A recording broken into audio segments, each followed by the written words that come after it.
नमस्कार दोस्तों, मैं मोहम्मद जावेद नई सोच इंडिया को लेकर फिर से आ गया हूँ आपके साथ। 9 सितंबर को इजराइल ने कतर के राजधानी दोहा पर हमला किया था। उसके बाद ऐसा लगता है कि इस्लामिक देशों में एक होने की होड़ लग गई है।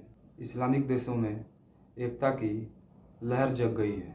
ऐसा पहली बार देखा गया है कि सारे इस्लामिक देश एक साथ गंभीरता से खड़े हुए हैं। दोहा में एक आपातकालीन मीटिंग हुई जिसमें सारे देशों ने माना कि इजराइल, दोहा में इमरजेंसी एक मीटिंग हुई और वहाँ पे मंथन हुआ कि इजराइल के प्रति सैन्य जो गतिविधियाँ है उस पर गहरी चिंता जताई गई। कतर के हमले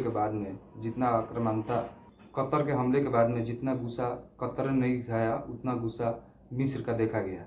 मिस्र ने यह भी कहा कि अगर हमारे ज़मीन पर इजराइल हमला करता है तो समय खराब नहीं करते हुए उससे पहले कि हम हमला कर दें। मिस्र जो है दोस्तों, इसके पहले इतना खुल के बात नहीं की। मिस्र का ये कहना है कि जवाबी हमला जो है करने में थोड़ा भी टाइम नहीं लगेगा।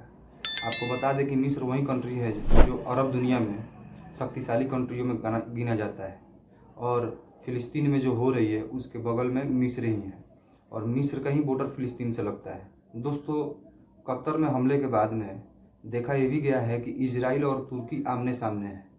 तुर्की जो है यरूशलेम जो है, अमेरिका 2018 में राष्ट्रपति जो उस समय के थे, अभी हैं डोनाल्ड ट्रंप, जिन्होंने अमेरिका को दे दिया था यरूशलेम, उस पर तो ऐसे इजराइल का दावा 2700 साल पहले का है, लेकिन उसमें उस शहर का 5000 साल पुराना इतिहास है। वहाँ की इतिहास जो है कि तुर्की के राष्ट्रपति तैयब अर्दोगान ने बताया इजराइल को कि शायद नेतन्याहू को वहाँ की इतिहास पता नहीं है। तुर्की के राष्ट्रपति का ये कहना था कि हमने ही 400 साल से यरूशलेम का नाम, यहाँ के लोगों का सम्मान और इस शहर की हिफाजत हमने ही की थी। दोस्तों, मैं यरूशलेम का इतिहास बता दूं कि यरूशलेम जो है सबसे पहले मुसलमानों के सबसे बड़े साम्राज्य ऑटोमन एम्पायर के हिस्सा थी और उनका शासन था वहाँ पर। उधर इजराइल जो है कि बार बार कहता आया है कि 27 साल पहले से जो है कि यरूशलेम हमारा हिस्सा है। इजराइल का ये मानना है। इजराइल का भी दावा उस शहर पे मुसलमान, ईसाई और यहूदी तीनों का दावा है। लेकिन दोस्तों, इस बात से इनकार किया नहीं जाएगा कि मौजूदा जो समीकरण है यरूशलेम का वो तुर्की ने ही दिया था।